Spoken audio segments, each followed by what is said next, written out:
So now we're live and recording. Do we want to record yet? Probably not. Or does it automatically record? It automatically records to the cloud, but I can pause it so we don't have to. And Joni, do you want me to stop sharing and so you can get ready with your PowerPoint?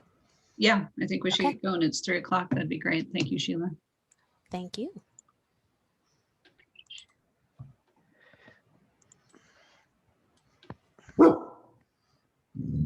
Can get everyone on my screen, maybe not. Okay.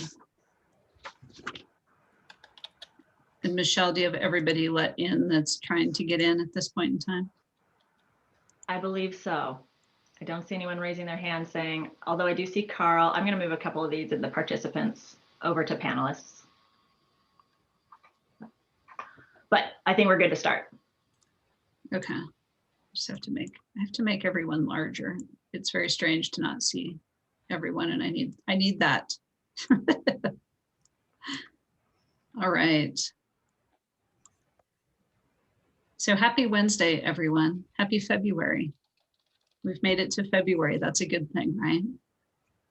So thanks for joining us for our annual board meeting and town hall for APA Colorado. For those of you who don't know me, I'm Joni Marsh. I'm the president starting in January of this year, and look forward to being on the board again. So this is an overview of the agenda and what we're going to go through today. You'll note that we do have a couple, we do have an action item to adopt our annual report, which is towards the end of the meeting. And then we'll save our question and answer till the end. Sheila will be monitoring the chat. So if you have comments you want to put in there, she will make sure that she and I know that is occurring as we go along as well. Again, this is me. I think I might be younger in that picture, so I should use that more often. So in looking at 2021, I think we're all hopeful in seeing some positive things transpire this year. I think APA Colorado did a fantastic job in 2020 with all of the challenges. I know having a virtual conference was a big shift in how we've done things, and I know that's a big shout out to Sheila for making that happen so quickly and promptly. But we're hoping that as we move forward into 2021, maybe we will have a conference, maybe we'll have a hybrid conference, and Sheila will talk a little bit more about that. Another thing as we go through the agenda today that I want to make sure is in the back of your mind, and although most of you that I see on the call actually are already volunteering on the board in one way, shape, or form, we also have a myriad of opportunities for folks to volunteer and participate in the different committees. So this is your charge to peer pressure, arm wrestle, ask kindly to see if you can get some of your peers to help us out at APA Colorado, continuing to do the good work that we've been doing. We'll also see the legislative agenda later today, and I think there are some really important things that continue to be raised by the planners as they take our survey. I know for me, housing is one of the things that I continue to want to see elevated in our state and by APA Colorado. So we look at not just affordable housing, housing retention. I think we all know what's going on with the market and housing in Colorado, and it's troubling to think that not everybody has the same access that some of us do to housing. So I'm looking forward to this next year and the following year, seeing if APA can't do some more pushing on that. And I think you're all aware of the legislative effort that some of the other folks have put forward as well to look at some state legislation. So we'll keep tracking that as well. So our mission and goals for APA Colorado, this will be familiar. This hasn't changed from last year. Actually, I don't know how long you've actually had this in place. I know it was here last year, 4 years. Thank you, Michelle. So we're going to continue to work off of this platform for our APA agenda in 2021. And as you look at our 2020 annual report, you'll see how we try to connect back to this mission statement and goals. And of course, we want to give a shout out to all our sponsors who help make sure that some of the great things that happen at our conferences and connect and network us are with these folks who so kindly sponsor APA Colorado. And again, another volunteer opportunity that's always available is to help garner more sponsorships for APA Colorado. And we have a great package of information that I'm sure Sheila will be sending around before too long again, asking us to assist with that effort. All right, and here's the roster for our chapter board in 2021. We, as you know, there's some rotating spots. Sheila will also talk a little bit about the upcoming election cycle that will start again in March when she does the chapter administrator update shortly. And then here's some more of our chapter board, the special representatives, as well as all those committees that still need populating from those interested parties that we'd like to have a share in the work of APA Colorado. And then, as always, a big shout out and thank you to those outgoing board members who have put in time and work. And some of these folks will continue to be with us in 2020 and going forward. You'll hear from a couple of them today who are sitting in different seats and different roles, but will continue to be part of the mission of APA Colorado. And with that, I'd like to turn it over to Michelle to say a few words as she doesn't depart the board, but moves on to past president after a stellar number of years as APA president. So Michelle, I'll turn it over to you. Thanks, Joni. Thanks, board. I really appreciate this opportunity to say farewell, but not really. Farewell as I scoot over a seat or two on the board. I'll still be around. I thought I would just, since we have such great attendees, like 20 attendees plus 23 panelists, which means we have almost, I don't know, tripled or quadrupled the amount of attendees we've had in our original annual town hall meeting, which we held 3 or 4 years ago. So I've been APA Colorado chapter president since I was elected in 2015 and began president duties in 2016. And I ran for 2 main things. One, to raise the profile of planners and planning around the state. I think you've all heard me beat my drum very loudly, which is it's your job to make sure we have a seat at the table, to remember to tell our friends and our neighbors, our elected officials, anyone who will listen about the work that planners and planning does for our communities, the benefits of that. And then the second reason for running was I wanted to throw a kick-ass conference. So we have successfully done that a couple of times this year, maybe, you know, less parties, but still tons of information and networking to be had. I'm looking forward to next year. And if anybody needs anything, wants to talk about APA Colorado, goals for the future, how to get involved, I'm still around. And I would encourage you, if you aren't really sure, but you're thinking about running, run. What's the worst thing that can happen? You get not elected, or maybe you get elected, whichever is the worst thing. But please continue to give your time to APA Colorado. We're only as good as our members. And if you are in an agency or organization that can sponsor, even $500 sponsorships matter.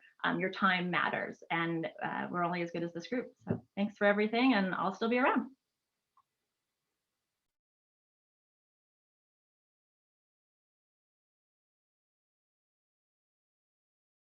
All right, and one thing I should note is the idea today, which would have been good if I had explained at the beginning, right, is once you're done with your part, if you'll introduce the next person who's going to follow you. So Sheila is up next with the chapter administrator report.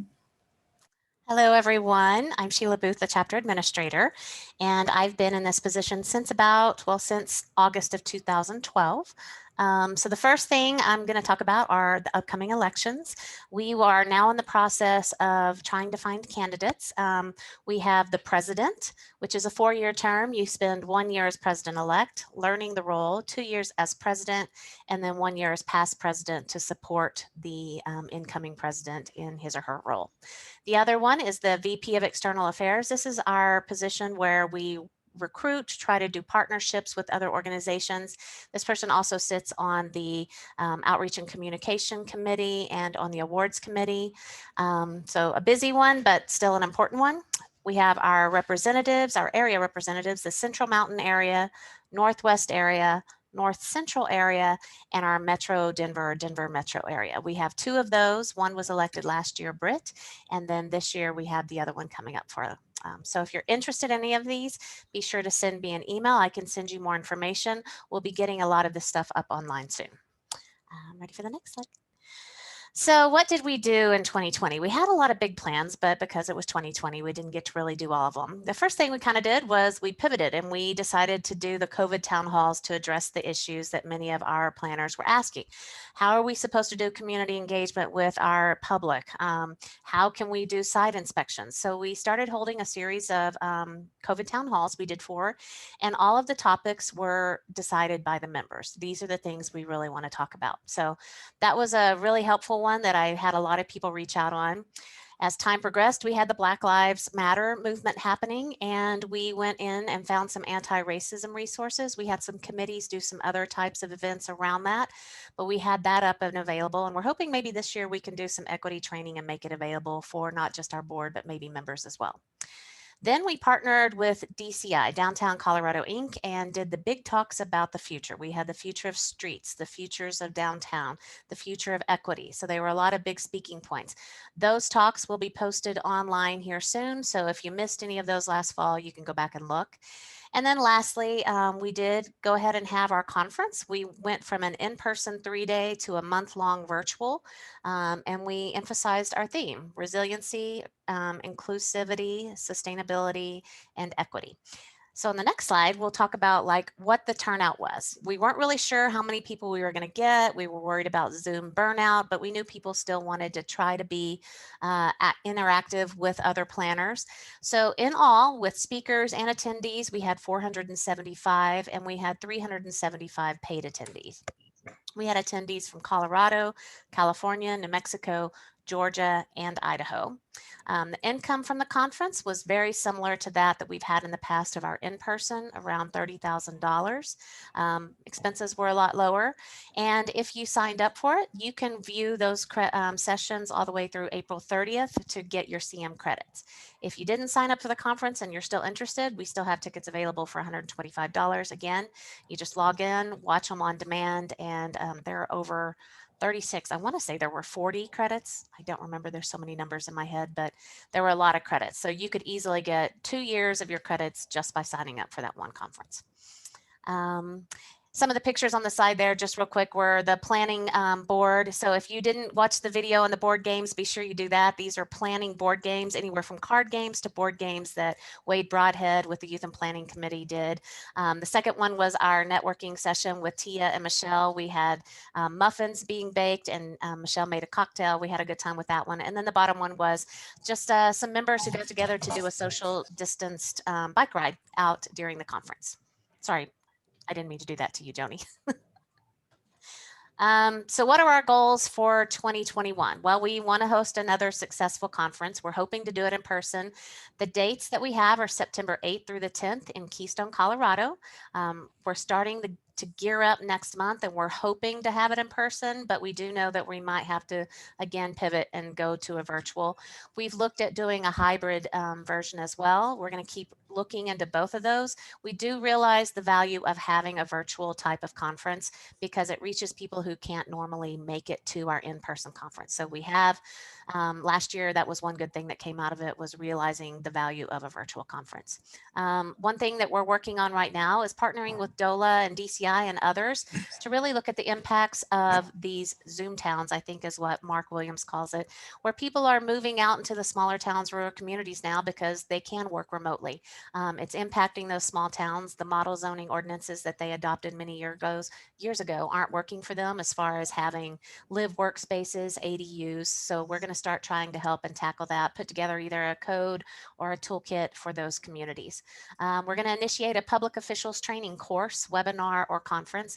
That's something that we've been lacking for a while, is any type of specific material that we have helped put together. We always depend on DOLA and they do a great job, but we want to take it one step further and put together a little toolkit that you in your communities and counties can take forward to your planning commissioners and show them.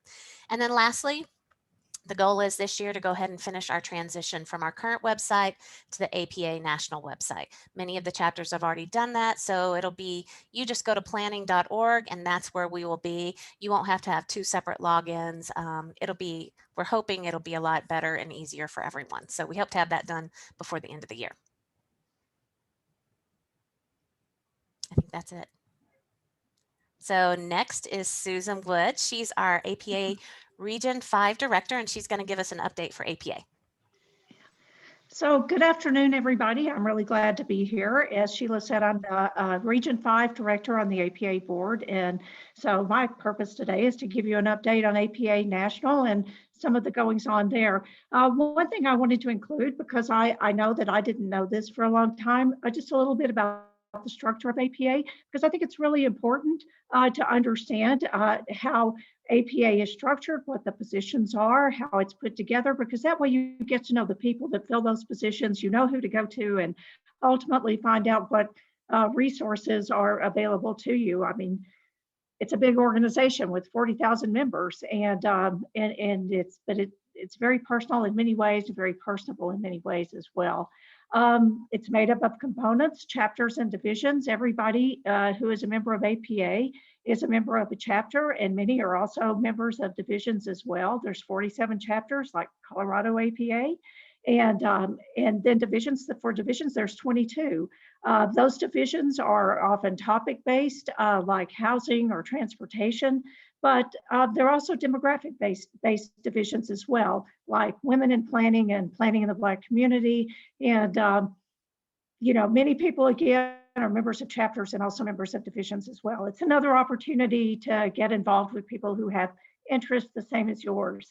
At the leadership level, there's an APA board, the AICP Commission, the Chapter President's Council. Our own chapter president is a member of the Chapter President's Council.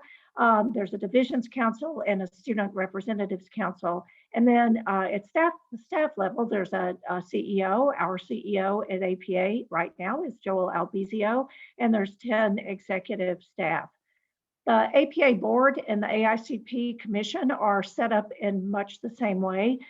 There's a president, and either a past president or a president-elect. The incoming president for the APA board is Leo Asuncion from Hawaii, and the incoming president for the AICP Commission is Mitch Silver from New York. And Mitch is a past APA president as well, and many of you probably know him or recognize his name. Within both the board and the AICP Commission, there are 6 geographic regions, and there is a board director from each region. Again, I'm the director from Region 5 on the board. On the APA board, there's also 4 at-large positions, and there's a CPC representative, a Divisions Council representative, and a student representative also on both the board and on the AICP Commission. And also the editor of the Journal of the American Planning Association is also on the board. So it's a lot of folks, but it's a lot of resources. And all of these people are happy to talk to you and provide information when and if you would like to have it. Sheila, are you advancing the slides? Yes, you are. Thank you so much. Maybe. Very good. All right, this slide will not tell you anything that you don't already know, because we have all experienced it. 2020 was quite a year with a lot of changes, and it affected us all personally, professionally. It affected APA Colorado. Sheila has just described some of those changes. It affected APA National as well. COVID-19 and our social justice, I'll call it awakening, has certainly affected us as planners and how we do business, but it affected how APA does business as well. COVID-19, of course, we were all frozen in place. And just as the APA Colorado Conference had to be virtual, the National Planning Conference for APA National had to be virtual as well. All in-person meetings were canceled, which was quite a change for an organization that had a couple of big events every year. So again, quite a big change. Also, the economic downturn it has had an effect on APA National. It's interesting. It hasn't been reflected so much in a loss in membership, but it certainly is going to be reflected in a loss, I think, in what members can do. Certainly employers who have been affected, particularly those of us who work for local government. Not everything we've done in the past is being paid for, so that's an effect. So there's a need to economize and a need to keep that in mind. And then overarching everything is the changes that we have seen from an equity and social justice perspective and our need to address that. Planners are in a very unique position to be able to do that. And no one can ignore what we've seen over this past year. So it's APA's goal to try to provide tools to planners and address this so that planners can really make a difference in this regard. Next slide. So again, some of these things are already mentioned. The National Planning Conference this year, which was supposed to be in Houston, that had to change on a dime and be done virtually, and it was. The Policy and Advocacy Conference that's held every year in Washington, D.C. also had to be done virtually. I think what was interesting about that conference in particular is that, you know, it's a conference, very, very few of us can go to 2 national conferences in a year. So it's a conference that's not typically as well attended, for instance, as the National Planning Conference. But this was a year that more people were able to attend because it was virtual. And so there's a benefit to that. But nothing will ever replace the in-person events, but there are benefits to virtual. Also, this year, there's been a need to really look at all the programs that APA offers and figure out which ones are doing well, which ones need help, which ones can be paused for a little while or slowed down, and which ones need to keep going full speed ahead. Some of the areas where there's been some ways to economize that shouldn't truly affect, I don't think, the ability to deliver service.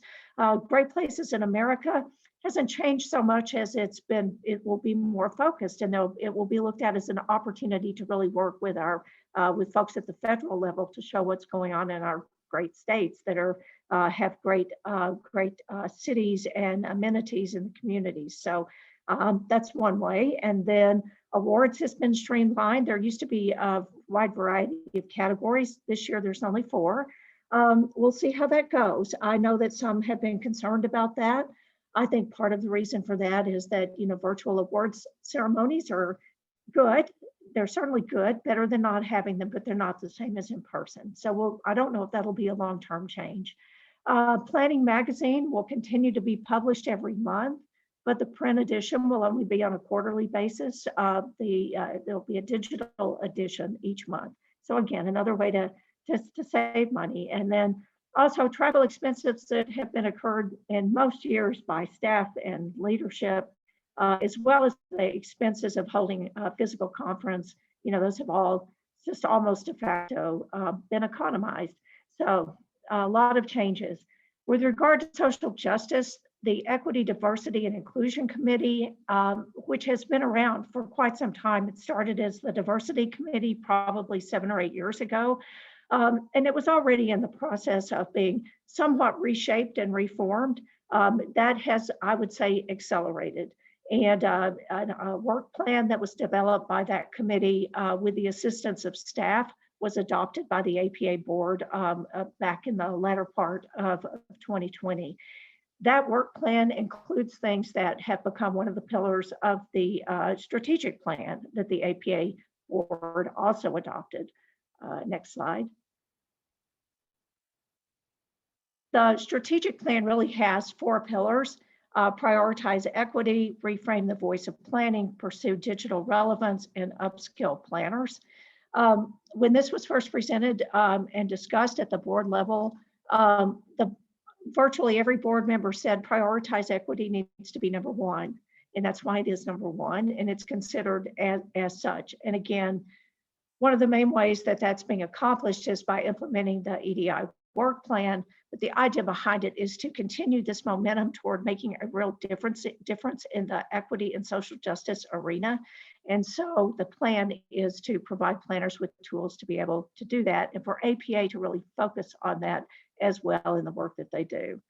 Reframe the voice of planning really speaks to the value of planning and the need to really demonstrate what planners do in their communities, because we do a lot. Pursue digital relevance is another, certainly, especially today, online learning is even more important than ever, and upskilling planners in an economical way falls into that as well. Again, those are really the 4 pillars of the strategic plan. Next slide, and I think this might be my last slide, the next one.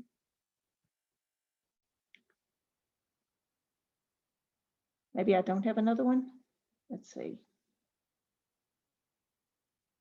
All right, moving forward. Thanks. So really, this is what's going on today. What we have happening now is that the registration is open for the National Planning Conference in 2021. I think it opened several weeks ago. Maybe it's been even a month ago. So I think it will be even bigger and better than it was this past year. And one thing I didn't mention is that the registration actually maxed out last year. So I think it'll be a good event. Also, the National Planning Awards are a call for those is out right now for submittals or nominations, and that's closing February the 12th. I'd also encourage you to look at the policy guides that are in process or have just been adopted. The climate change policy guide, there's not much more relevant at the moment than that. That was just adopted in December and very worthwhile looking at because it has policies that you can implement and policies that you can use to educate as well. And then 2 policy guides underway are Legacy Cities and Inclusive Growth and Equitable Economic Development. The Inclusive Growth Guide is really a more specific and focused look at equity as well. There are opportunities all along the way to weigh in on these and to provide input. You can do this by going online to the APA website under policy, and I would encourage you to do that too. Please look into divisions. It's another way to get involved with people who have the same interests you do. Certainly there are online learning opportunities to take advantage of. This is a great thing. And then looking forward from here, there will be a policy and advocacy conference this fall. Don't know yet whether it will be virtual or whether it will be in person or whether it will be a combination of the two. Both provide opportunities to do things a little differently. And then coming up in 2022, most of you have probably heard about this and you may be hearing more about it today, but there'll be new CM requirements. There'll be a CM requirement for equity and one for resiliency or sustainability and resilience. It's a focused topic. That's in addition to law and ethics. There's not an increase in the number of overall CM credits that you have to get, but there will be a requirement to get these 2 focused credits as well. So I know that the AICP Commission has been developing criteria for eligibility for courses for equity and resilience. And so that effort will continue so that it will be ready to be implemented in 2022. And with that, I'll stop. And I think our next person, and Sheila, correct me if I'm wrong, is Josh Alhava, to talk about the financial report. Thank you, Suze. My name is Josh Alhava. I'm your chapter treasurer. I want to echo what Michelle said earlier. Definitely get involved with the organization where you can. I've been involved since I moved to Colorado and haven't looked back. So really enjoy the opportunity here. Next slide, please. So here's an overview of 2020, our income and expenses. On our income side, membership dues, we pulled those out of the general admin category within our budget just to show how important our membership income is as our largest income generator. We also have our conference and events. So as Sheila mentioned earlier, our conference was very successful this past year, attributed to all the hard work on Sheila's end as well as the rest of the board and our members abroad, just providing sessions, great topics for everyone to join in on. That also includes events that your committees and regional representatives host, which we all know in 2020, we didn't have as many in-person events hosted for obvious reasons. Another category there in the teal blue color is our sponsorship. This is a very important part of APA Colorado. As noted earlier by Joni, sponsors really help the organization and our membership throughout the years. So we really want to thank them for all their hard work and their support. And then the last income category we have highlighted here is administrative other. And this includes a lot of smaller categories such as law book sales, job ads, and this past year we were able to get some COVID relief with the payroll protection plan. So that really helped our budget for the year and helped us to be able to do other things for our membership in 2020. And then over on the expense side, let me slide my little window over out of the way, sorry. You can see here a couple of our bigger categories, but with admin, that also includes our education. We group those together, so you can see that that is the blue colored sliver on the pie chart. Think of this as your CM provider fees that APA sponsors, as well as the planning webcast series. If you have taken advantage of that, great. If you have not, this is a great resource where you can attend webinars throughout the month. And you also get CM credits for attending those events live. So definitely a great opportunity if you have not checked that out. Another category there is conference and events. This year, fortunately, with doing everything virtually and not having a lot of in-person events, it really cut down on our conference expenses as well as our regional and state events that we had budgeted and had planned for. Typically, we tend to see our conference income and expenses get pretty close to even, is kind of our goal each year. And then the next bigger category, legislative, very self-explanatory. This is an important expense, helps elevate our planning profession at the state level. Loving the little robot there, Michelle, that popped up in the screen. Member services. That is a category kind of in the gray purple sliver. Sorry if my color is a little off from yours. Think of this with our partnerships with our alliance groups, as well as the awards that APA Colorado does each year. And then the last big category there in the black, personnel. This is our payroll for our fantastic chapter administrator, Sheila. So without whom we wouldn't be able to do all the great things we do throughout the year for our members. Next slide, please.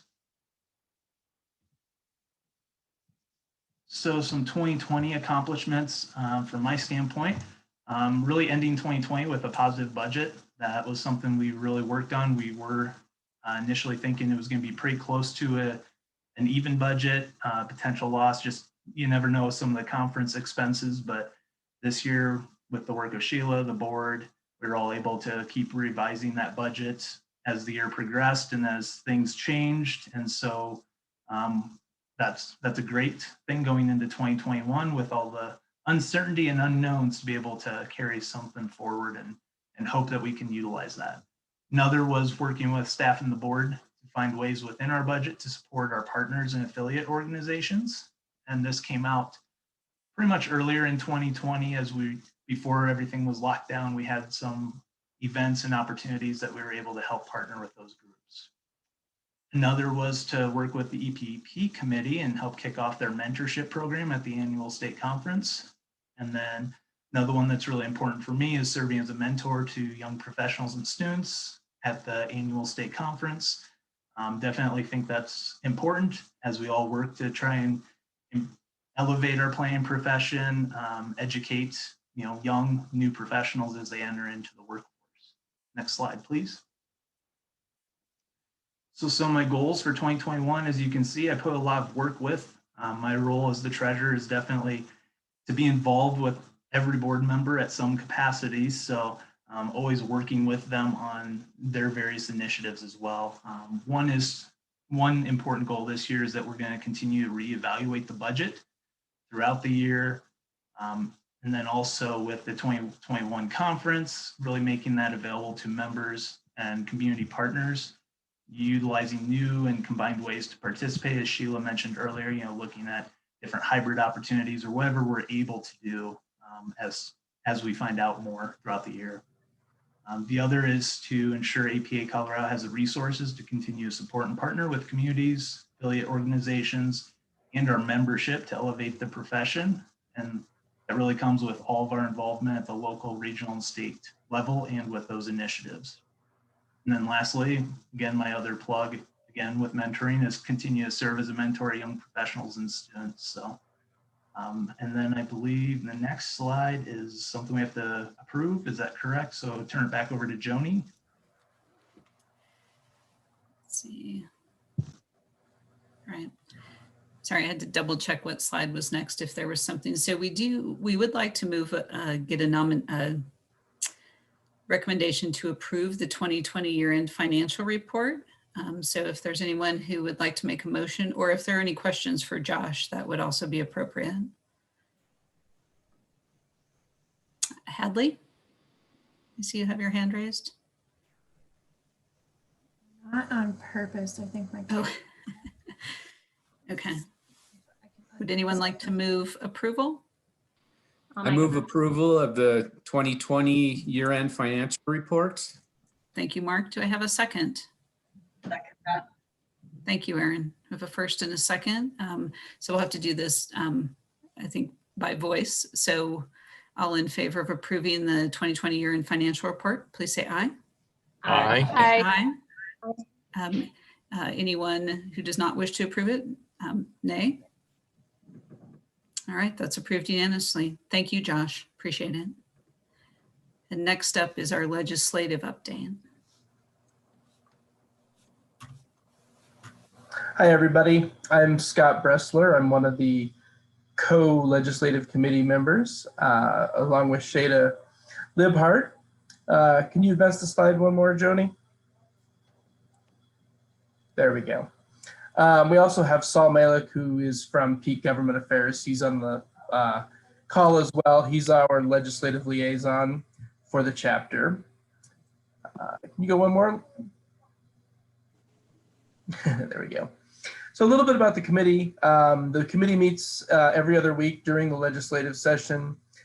We usually meet on Fridays from 12 to noon over the lunch hour. We're always looking for people who want to join us to feel free to join anytime. Kind of a very informal and open group. A lot of folks show up for, every meeting, some show up for every other meeting, different things like that. So like I said, we're real open, real informal committee. What we do in the committee meetings, a lot of what we do anyway, is we determine the bills that we track and what positions we might take on those bills. We take both a reactive and a proactive approach on the committee. There's also the opportunity to attend legislative hearings to testify in person if you're so interested. We reach out to the committee for that a lot. We also sometimes will reach out to the broader APA group if there's a special need that we have for someone to speak who's not on the committee. One of the other interesting things that we do is organize Planners Day at the Capitol. Thank you, Jody. Again, some of the reactive things that we do, we looked at, there were 710 bills that were introduced last year, which is an amazing amount of bills. We focused on bills that were related to planning or elements that kind of seem like they could be planning. Most of them are actually planning related, but some of them are kind of at the fringes where they're not specifically planning, but we still looked at them sometimes anyway. You'll see that we monitored 33 bills. The chart on the right shows what those bills were about in general. We supported 11 bills and we opposed 1 bill. We also take a proactive approach sometimes. Last year we ran the water legislation and it passed. It was House Bill 1095. It links land use planning and water planning together. And it also helps to implement the Colorado Water Plan. So that was a big news last year for the legislative committee. It's one of those things that would not be possible without Saul, wouldn't be possible without a lot of the work that Susan has done over the years as well as the folks that went and testified at the Capitol as well. So it was a big deal for us to pass that legislation. And one of the big parts of it too is it has a full-time equivalent for a person at DOLA, and that will lead to some outreach from DOLA on the water plan, and there'll be extra trainings available, and they'll also be a good, valuable resource for planners in general. I'm going to turn it over now to Shada if she can if she's available to chat. Thanks so much, Scott.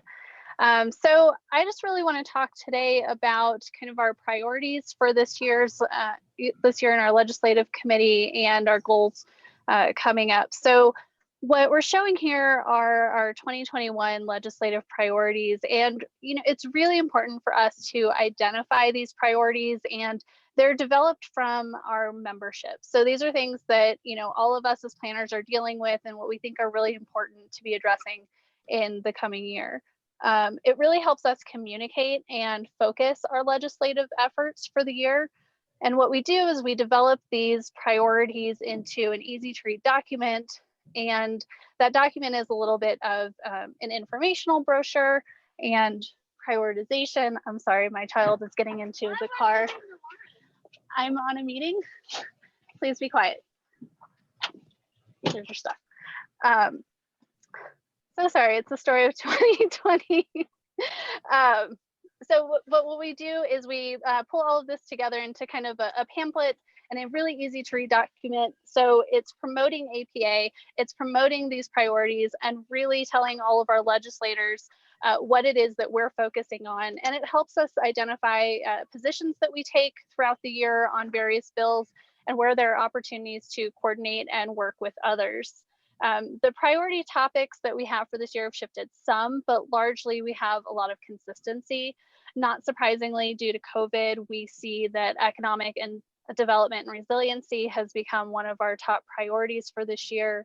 I'll also add that due to the events of last year, we really felt it was important to also address equity within our priorities. And we've incorporated an equity statement on that importance and how it's impacted by good planning, and how it really, good planning and thinking about equity in that it impacts and benefits our communities. So that's all included in that priorities document that will be sent out to all of our legislators. Next slide. And so we have a few goals for this year that some of them are the same as what we've had in previous years, and some are a little bit different. One of them is to really work with other organizations and all of our legislators. Please turn that down. Please turn it up. Please turn it down. My apologies, everyone. So we're going to be working to build relationships, and we have Saul with us, who's our lobbyist, and we really rely on him a lot, but we work with him and we work together as a team to make sure that voices as planners ourselves are part of the conversations, and that we're really available to be a resource whenever possible, and whether that's to our legislators themselves or to other groups that are trying to run or pass legislation. And this also really helps us elevate planners and our profession overall. We're definitely going to be continuing to advocate for good planning and good policy throughout the year. We are really focusing on, last year we did not get to host a Planners Day at the Capitol due to the timing of COVID and everything being shut down. So we're going to be reorienting that this year into a virtual event.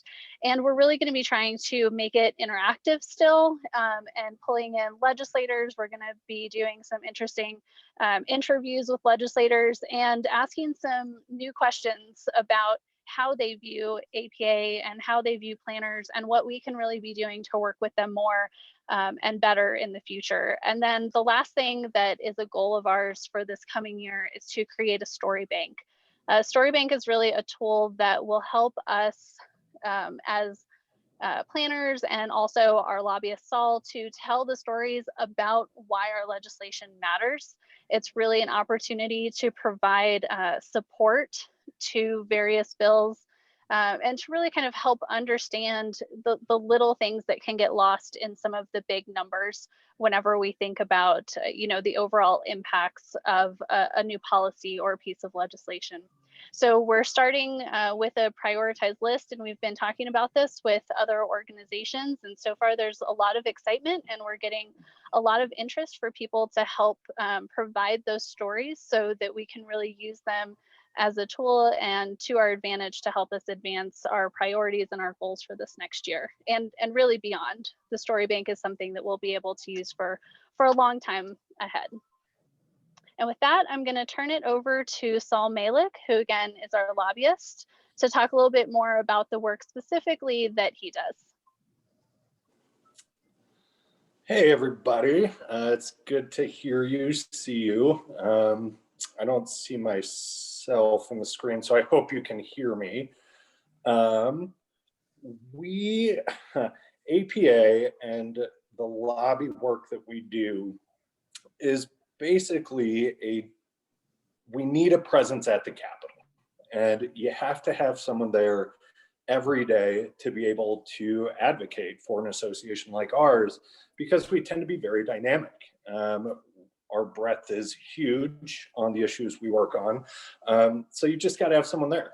So that's me. I'm on the ground daily for you guys. I have a partner, Stephanie, who helps me just kind of manage everything for APA and make sure we're doing the right work in the right places. So you guys have a bipartisan team. But the goal really is to build relationships with leadership, with the governor's office, making sure that planning and infrastructure issues are adequately and accurately conveyed to the administration and the legislature. And in order to do that, we have to form those relationships so that I have access to them, so that there's a rapport that we've formed and built, sort of allowing us that productive relationship. APA's reputation is strong, has become much stronger over the years.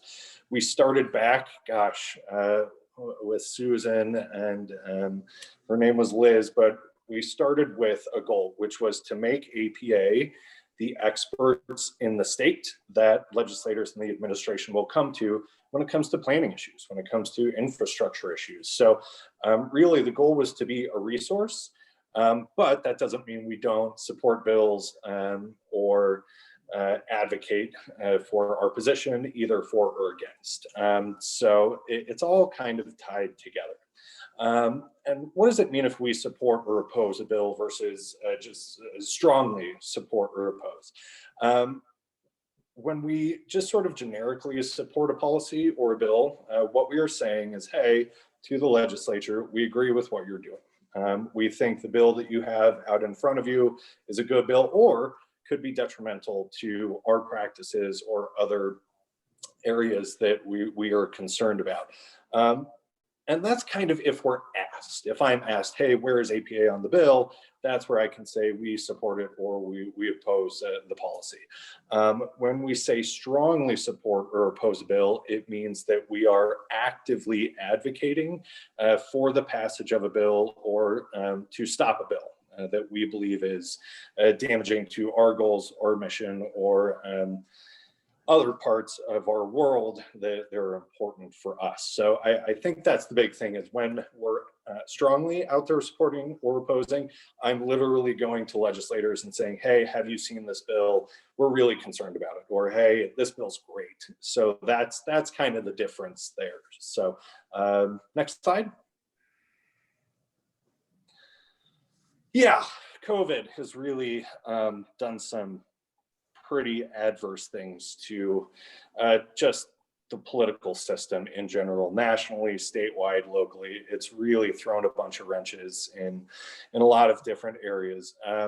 The shift definitely focused last year to, I think, one is we need to control COVID. Two is we need to support all of the people in the healthcare world that are helping to control COVID.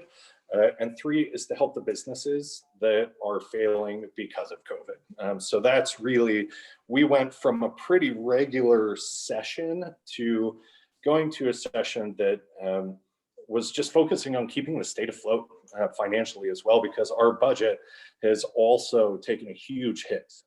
We're not as bad off as everybody thought we would be for 2021, but it's definitely, it's taken a huge hit, and we're kind of running on bare bones. There's really not much room for any new programs, which is tough. And that kind of goes into our bill, House Bill 1095, and the fact that we're able to pass it before they shut the legislature down and killed basically half the bills that were out there. And two, that we got a full-time employee to help implement the program and serve as sort of a conduit to accomplish those goals when it comes to water planning. So that in itself, I think, was a huge, huge success. We're not going to see many bills pass in 2021 that cost the state money. The only bills you're going to see pass that do that are bills that are propping up the state government and programs that the state believes they need to keep going, just to keep the state afloat again. So, that's tough. There are a lot of bills out there, a lot of good bills, and a lot of legislation that's not going to pass this year. Transportation bills, but just a whole slew of them that we need better funding for it, and it's just not there. So we really are, or at least APA is, in the legislative committee, as a team, kind of like Scott or Shada mentioned, I can't remember, but the only reason we're able to get anything done is because we really work as a team. The legislative committee is hugely involved in the legislative process, which for me as your lobbyist makes my job a lot easier. It makes me a lot more effective.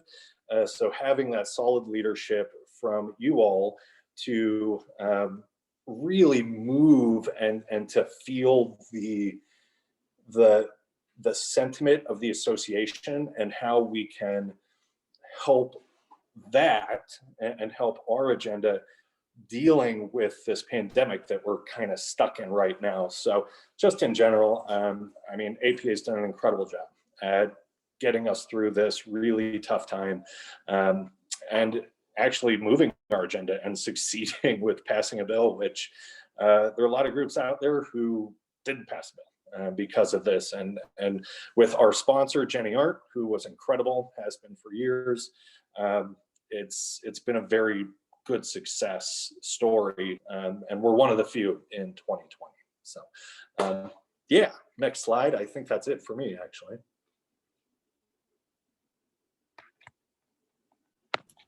Great, thank you, Saul. Appreciate that update.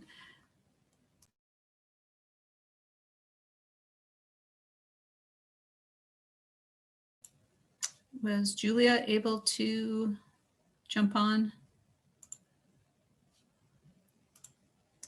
I think the answer is no. So Julia was unable to join us until about 4 o'clock, so we're actually a little ahead of schedule. But she did provide us with her 2020 accomplishments for communications, as you can see up here on the board. I think that using social media and having a presence this year was really critical in a year when people weren't out and about with each other, and we didn't have a lot of opportunity at an in-person conference to do a lot with communications in person or with our kind of more normal media. And then in 2021, these are some of the goals that the communications team has lined out.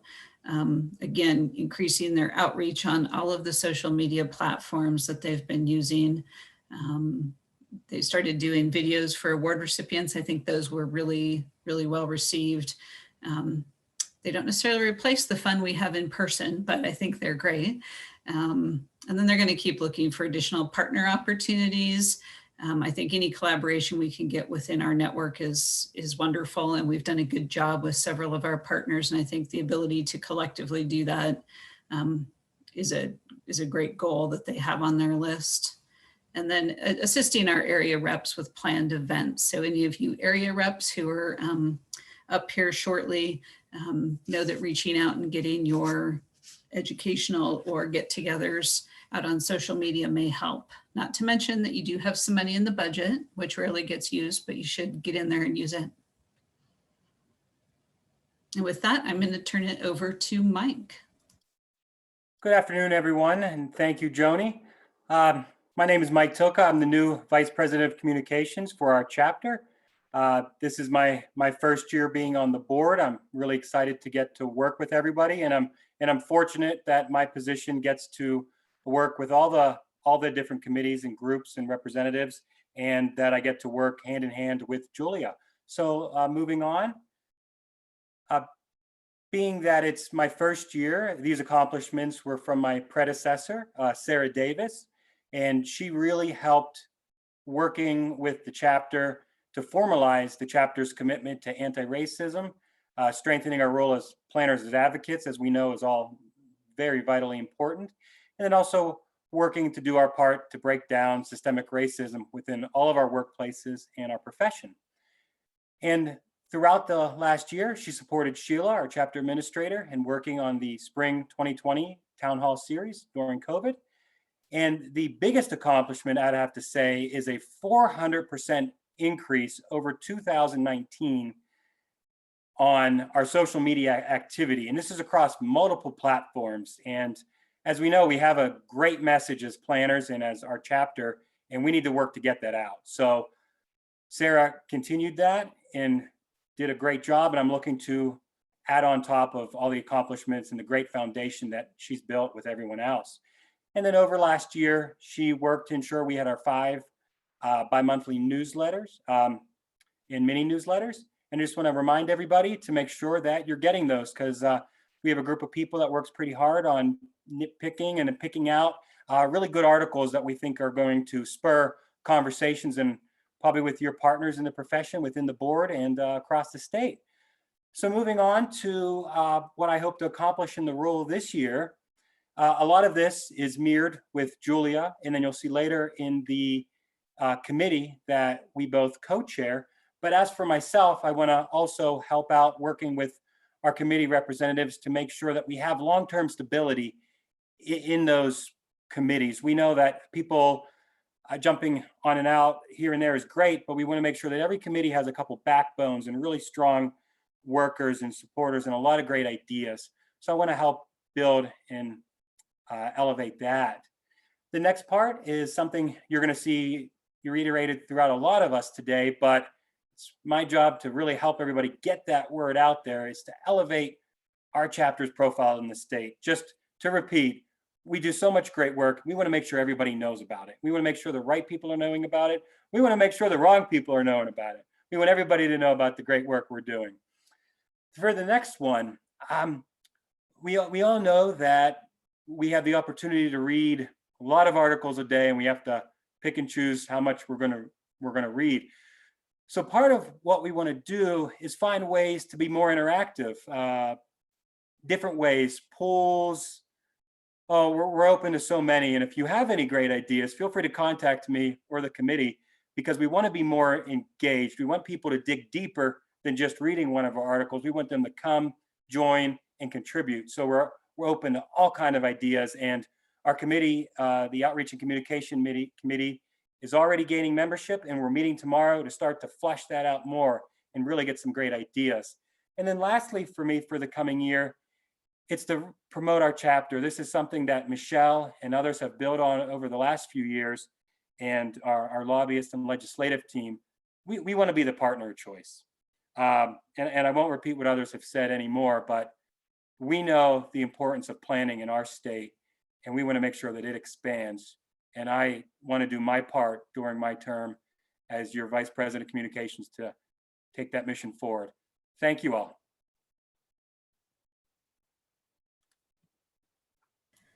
Thanks, Mike. Now we're going to move on to our area representatives.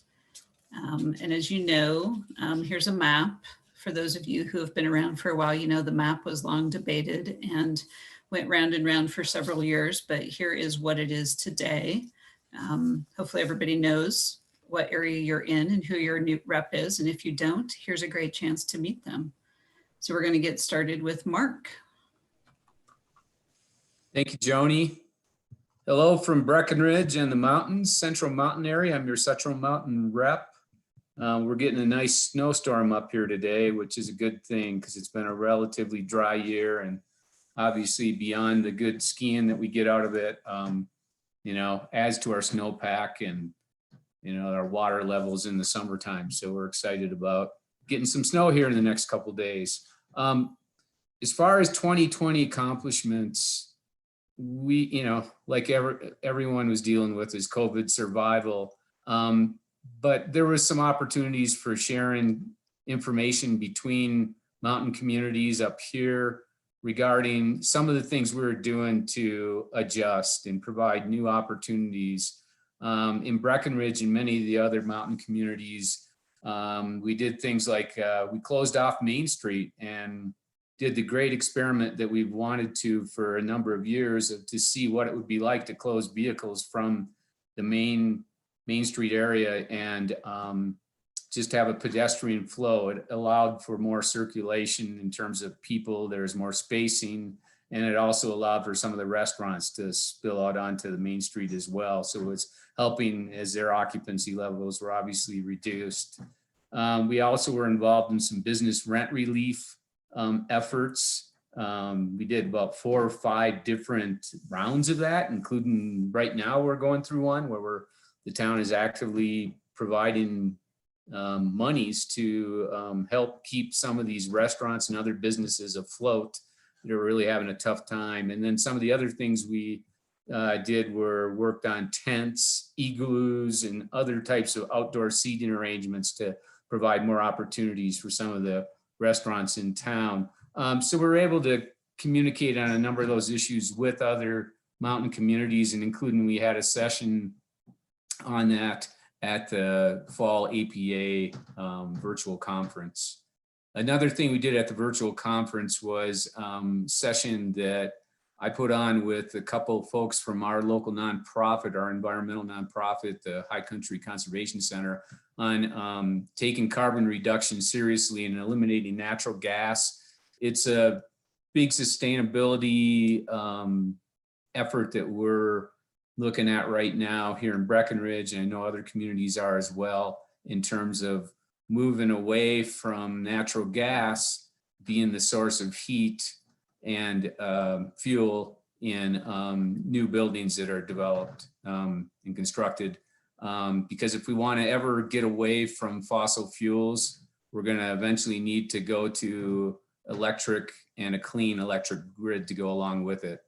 So that session was done at the fall conference. Can we go to the next slide, please?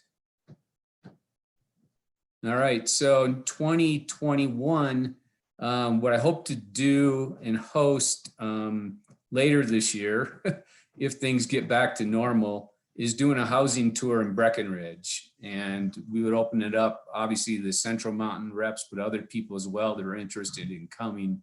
We've got a pretty aggressive workforce housing program here with over 1,000 deed restricted units.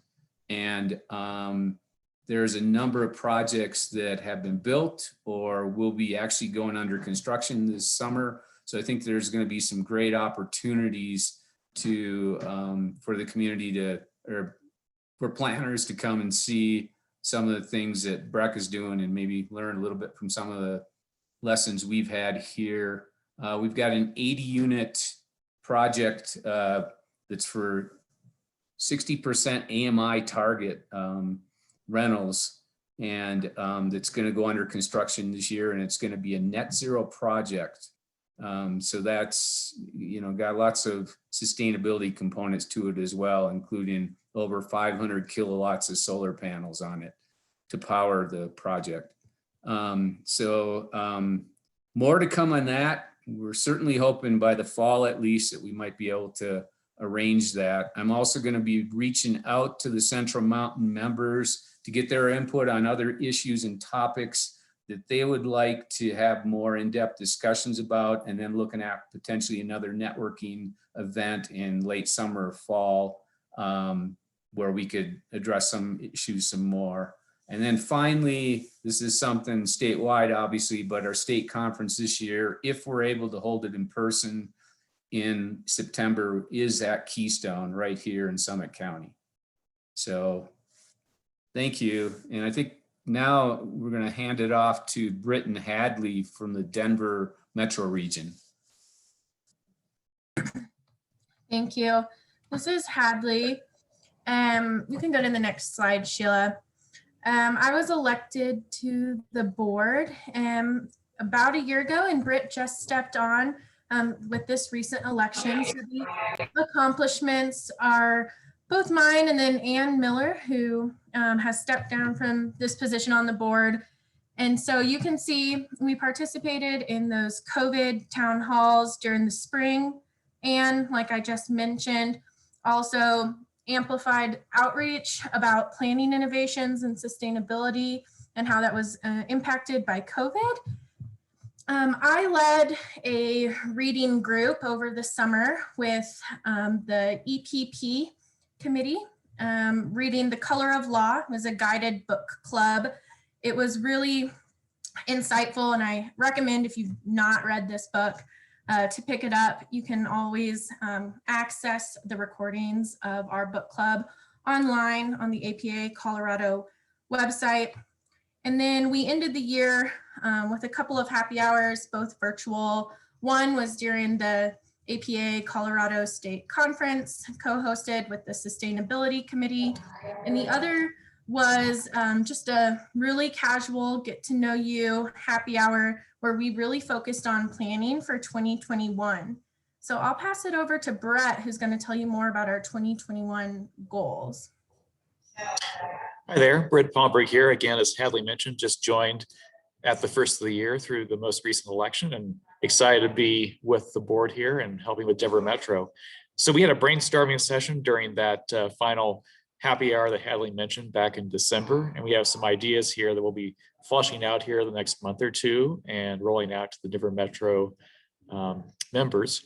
There's a lot of discussion about having more virtual happy hours like the ones we've had here in 2020. And even kind of spicing it up with things like online karaoke, more interactive events beyond just having beer online, essentially. Also discussion of having more open forums where people can share their ideas on a range of topics. So as opposed to only having them on a certain topic on a certain month, we allow planners to come and share their ideas about a wide range of topics here across the APA spectrum that we can then report back to the state board and so forth. We also talked about more in-person events, hopefully, again, as COVID goes down, and also activities outside of traditional planning meetings and online happy hours, things like hiking events, bike rides, outings here in Colorado, things like that. And we'd also like to hold a main event during the statewide planning conference in the fall, hopefully in person there in Keystone. But if not, certainly virtually, again, like we did this past year. So we got a lot of ideas to kind of take events in a different direction than they've been in the past with some new creative ideas, and we'll be, again, rolling that here in the next few months. Thank you. Okay, and next up is Summer, and Summer is the North Central Area Rep. Summer is not able to join us today, but she did provide us with some reflections on the work in 2020, and I think some words that we all have said or heard many times that I'm pretty sure in 2021 will continue to ring true. Summer happens to be my area rep, so talk to her once in a while. So I think this year in 2020, these were some of the goals that she had. Again, I think like everyone else, there was a struggle to really get a lot of things that we had normally done in the past where people met up in person. And for, oops, I guess that was both, sorry. I thought there was another slide. So with that, I will pass the area rep on to Caitlin for South Central. Hi, everybody. Like Joni said, I'm Caitlin Wentz. I'm the new South Central Area Representative. I'm very excited to be part of the team here at APA Colorado. And we can move to the next slide.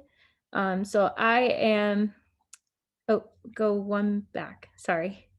Great. So for 2020, so Maureen was the area representative in 2020, and prior to the pandemic, they did participate in promoting and cross-promoting other events with local agencies, and there were some lunch and learns and some leadership opportunities.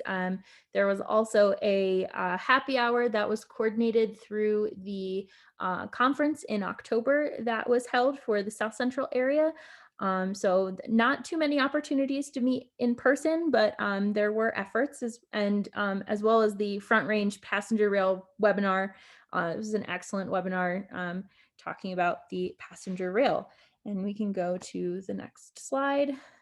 So in 2021, my goal is to be as dynamic as possible and do a variety of different events, either in person if that is safe, or some sort of virtual events. So looking for ideas and looking to engage the folks in my area. So if you have any ideas, please feel free to reach out to me at southcentral@apacolorado.org.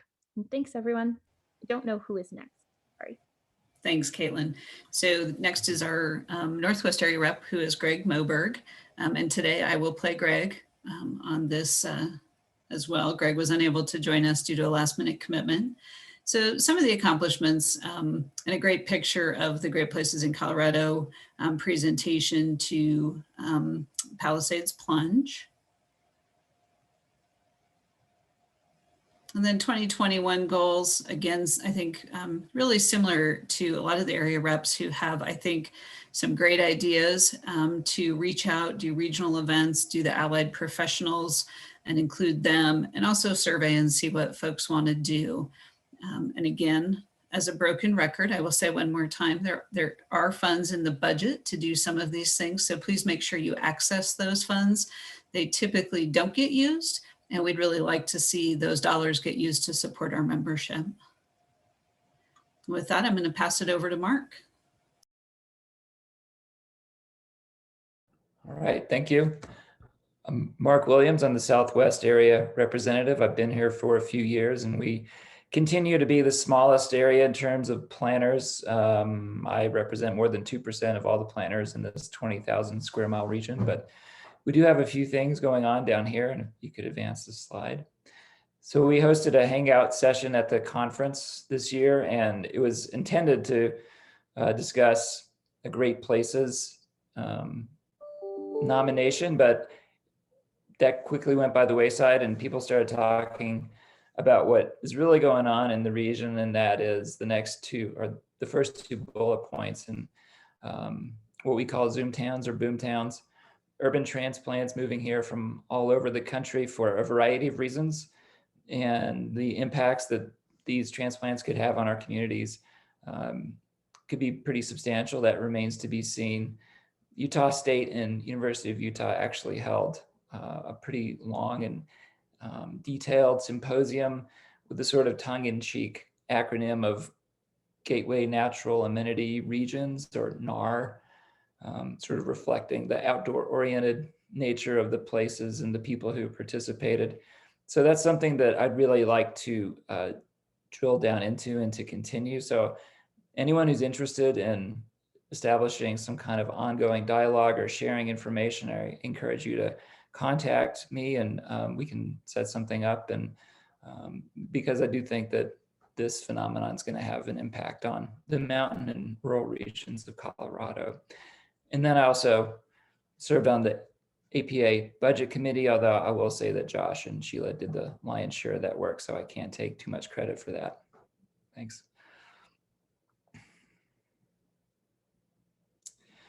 So I'll skip that first one, but as I said, the dialogue that we'd like to establish is a big deal for 2021. I hope that someone gets in touch with us. It was really interesting hearing what other mountain towns from around the Rocky Mountain West had to say. I think in Colorado, we're pretty well situated. There were some other towns and places where even the thought of implementing zoning terrified them that they would be branded socialists. So hopefully we're better prepared to handle this than some other places. And then perhaps more importantly, we can return to having indoor parties, and having a holiday party is a big deal of a big part of having the Southwest regional position. So we hope to do that again. And then something that we did in 2019, which we weren't able to do last year, was to have a design professional mixer with planners as well as architects and landscape architects. And I heard that a couple of engineers in town were a little upset that they didn't get invited. So we don't have too many design-oriented professionals here, so we'll have to include them next time. Next slide. And then going back to the most pervasive theme, and this is something that DCI is going to do, and Sheila asked if I'd participate, and we'd be happy to do that in helping other communities develop model ordinances for dealing with life in the 21st century. I think Durango's done a pretty good job of being ahead of the curve, at least in a few areas like ADUs and vacation rentals and inclusionary zoning. So I look forward to participating in doing that. And hopefully I'll see you all at the next conference. And just one last thing I'd like to say, I know Michelle Stevens worked really hard and put a lot of effort, and she was a really good APA president. So if you ever bump into her, make sure that you give her some kind of acknowledgement. Thanks. Thank you, Mark. And we're going to move on to our special representatives next. And we're going to start with Eric, who's our Western Planner rep. Hello, everybody. Thank you. I'm new to the board as of, a couple weeks ago. I've been working with Paul Moberly in regards to, my responsibilities and how to be an effective conduit, from the Western Planner to the Colorado APA.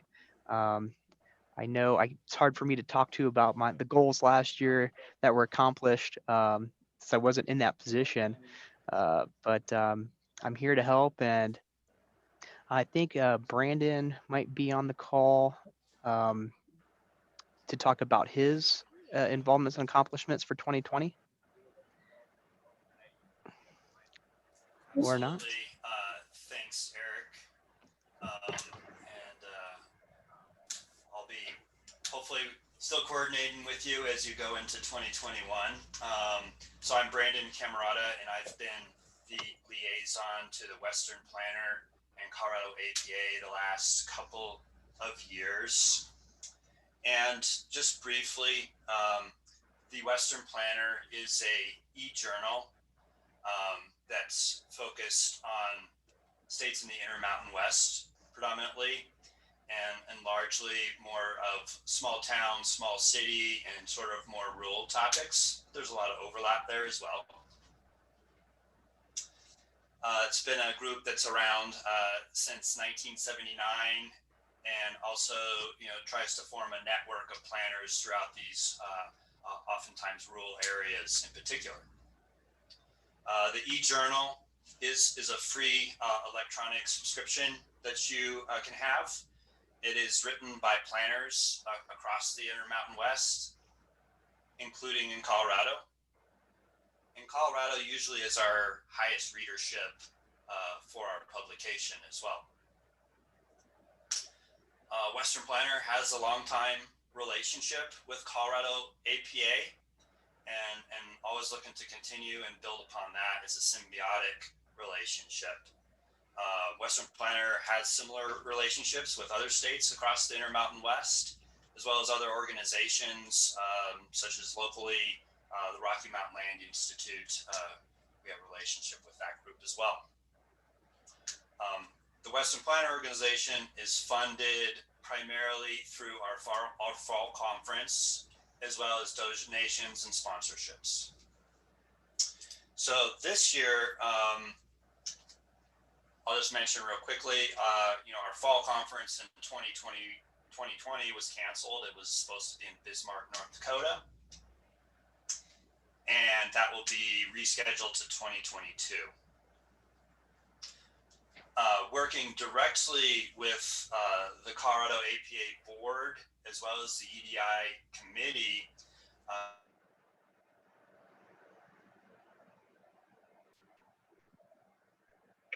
Oops.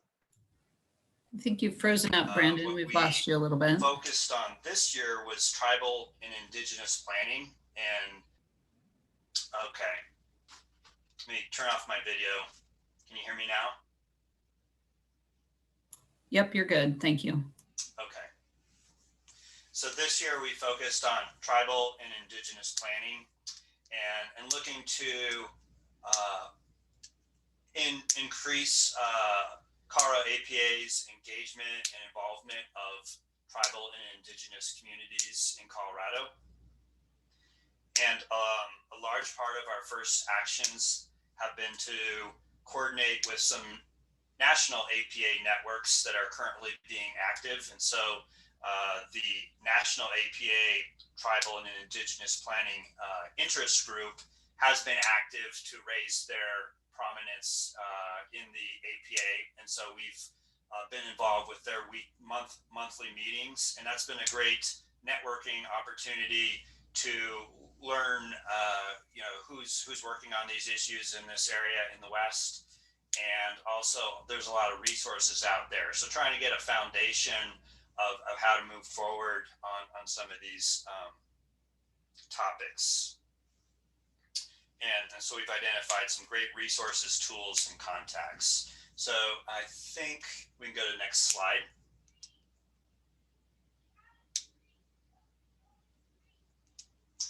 So for 2021, Eric's going to be taking over, and the Western Planner Conference will be in Scottsdale in August, so it'd be hot, but it's not too far away. So consider that as an opportunity if it works for you. And also, as always, as an e-journal, we're looking to publish some great articles from Colorado authors and planners. And so we'll probably be coordinating with Mike Tilka and trying to share resources and share articles both ways and try to do good work in that regard. And then continue with the tribal and indigenous planning efforts that we've got a good start on this year, learning, coordinating at the APA level, and working on the EDI subcommittee of Colorado APA. And one of the topics we're looking to include is approaches to perhaps have outreach to school-age children in this regard.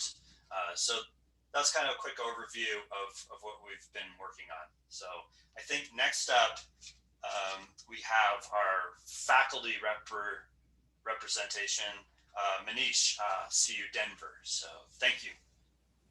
And I think Manish is unable to join us. So Max, you're going to take this, correct? Yeah. Thank hi, you. Everyone. So again, I'm Max Morgan. I'm the student representative and I'm a master's student in the MERP program.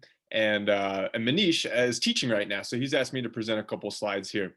So first and foremost, we want to encourage all of you to check out what we're up to by visiting our website. Manish would never include it, but I'm going to throw it here in the chat. This is actually an article about a grant that he won in November. I called it a scholarship earlier. He's a faculty member. But anyway, we've got some really exciting things going on at the university that I know Manish wants to showcase. So let's go ahead and move to the next slide, and I'll show you what we accomplished in 2020, or what they accomplished. So Manish is heavily involved in the Equity, Diversity, and Inclusion Committee. We have been working on a survey, and Manish is really spearheading that. He's a data guru, so I know he's excited about not only generating data, but really bringing equity and social justice into the forefront of planning. So kudos to the EDI committee and the leadership there. He's also working on building diversity in enrollment at CU Denver. Admittedly, we are not a particularly diverse group, and we know that through some outreach to middle and high school students, through community members, to undergraduate students in Colorado and beyond, that we can really represent the American populace a little better in our programs there. So I really appreciate the work that Manish is doing to create that outreach at the university. We'll look at the goals for 2021 for our faculty. We are looking to bring professionals back into the planning classrooms. Some of our faculty that we talk to say, hey, our program was really different in the 90s or the early 2000s, 70s, 80s. And so we know that a lot of planners would be excited to come back and enjoy that classroom experience, build that breadth of knowledge, whether it's technology or just the current events that are going on, or just building your personal and professional network that way. So come on back, and we'd love to see you in our classroom as a non-degree seeking student, or if you need that master's, come see us. Can you tell I used to work in graduate school admissions? And then of course, we want to keep the good thing going that we have in the EDI committee. This survey is red hot, and we're even thinking about bringing it to that national level. We've had that conversation before, but this thing's looking really good. And so we want to make sure that we use that as a valuable asset once it's fully crafted. And then we want to build on those collaborations between students and planners, which is of course a great segue for what I'm going to talk about. But certainly our faculty is really pushing students to get connected with students.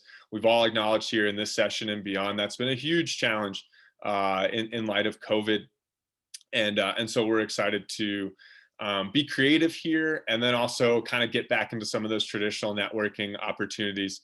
So using some of the lessons learned with our virtual opportunities, and then of course getting back to I guess shaking hands, but at least seeing faces in person. Next slide, please.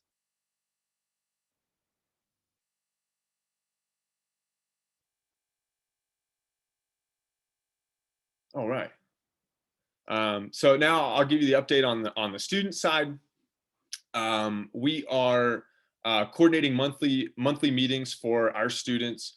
So we try and make those exciting and different each time. So we've run different workshops. We've had guest speakers. We had a great panel for our I guess that was our December meeting. We have not had one for this year. But most importantly, we want to reiterate that as students, we're very happy to help, whether that's sort of in a singular instance, you just need a friendly face at your event, or you need someone to help manage a Q&A at a session. We're all more than equipped to do that, and probably have some Zoom resiliency after being in those classrooms as much as we are. So please reach out anytime, ask for help, ask for volunteers. We're desperate to get in front of planners, especially now in 2021. So any invite to be involved with whatever you have going on, please keep us posted.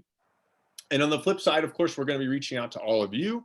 The job shadowing survey that I've been talking about is in the editing phase. I got to send corrections to our member who's designing it. So that's going to be the survey that we're sending out to professional planners, this group here, to see about if you want to be a mentor or really just do kind of a singular or a week-long job shadowing for MERP students.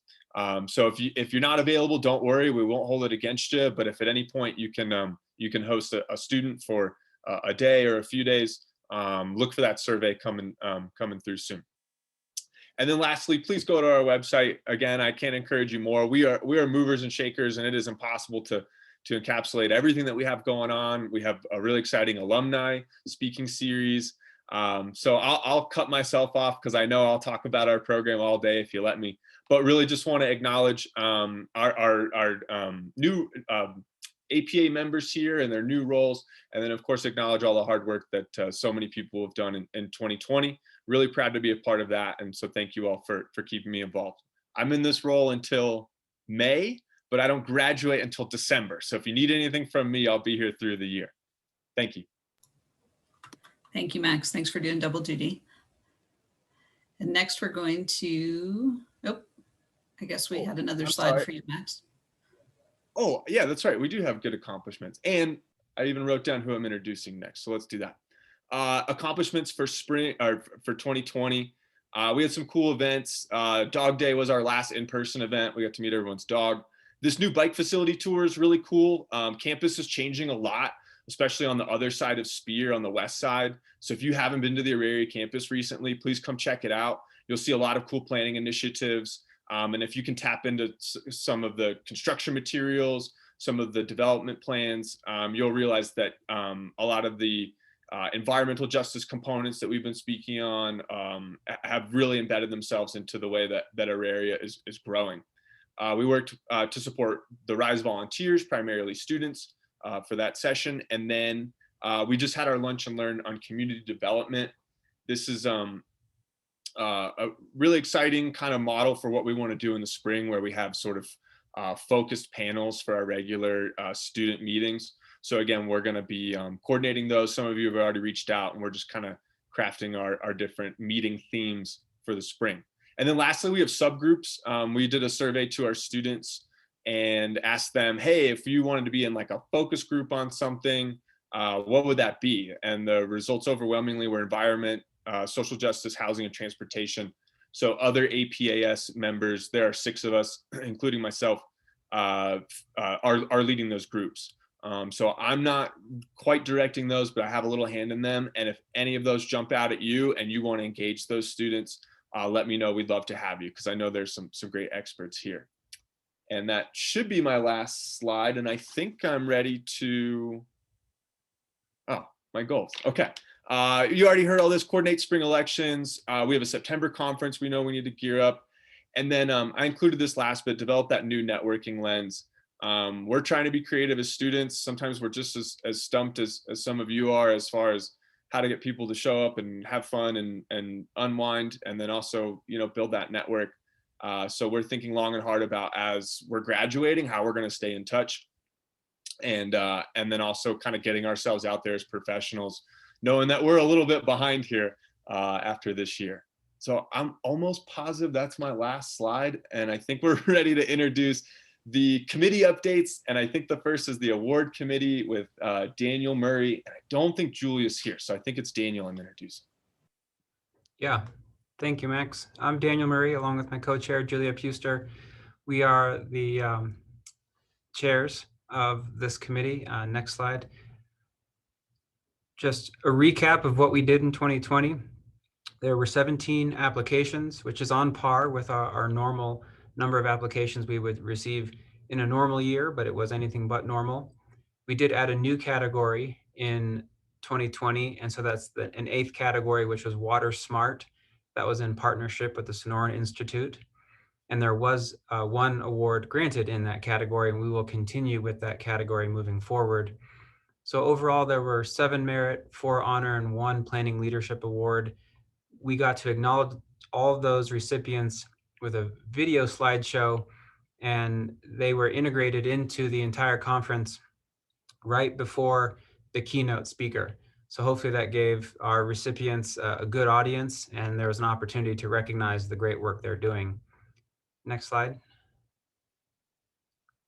To wrap things up for me, we will continue to recognize outstanding projects, plans, and people in the planning profession. Maybe one of the most notable takeaways from us is that we will open the request for nominations here in February. They typically close end of March. Our committee convenes in April or May to select awards, and then we present our recommendations to the board.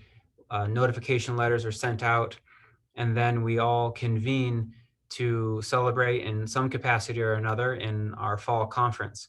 So if anyone's interested in participating in our committee, you're welcome to email our general awards at apacolorado.org. It's a great way to be involved. It's a pretty minimal commitment, with the exception of that about a 5-hour block in April or May. And it's great to see what's going on in the state. So that's it for me. Next, I'll introduce Joan Lyons with the Emerging Planning Professionals Committee. Thanks, Daniel. If you can go ahead to the next slide, that would be great. My name is Joan Lyons, and I've been the Emerging Planning Professionals Committee representative for the last 2 years. And this will be hopefully a fantastic year like we had last year.